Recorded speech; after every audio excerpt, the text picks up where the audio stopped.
Kasi may mabait kaming tatay. Dahil may kasama din siya kasi may maganda siyang anak. Diba? Ang inasawin, diba? Para patas lang kayo. Patas lang. Thank you kasi pogi ka. Mabait ka, may maganda ka news. Thank you kasi maganda ako.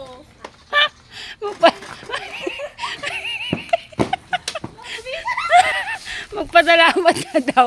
Kasi kahit half day lang ang paso mo, pa rin yung bakit. Ikaw ang sasabihin mo kay papa mo.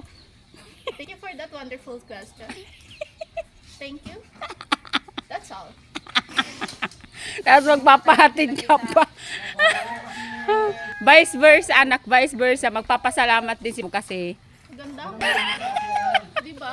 May mga taong pogi, tapos magaganda at nilanda. Ay, Ayun na, naghihintay yung driver mo. Babatukan ka niyan. Ay, Diyos ko po.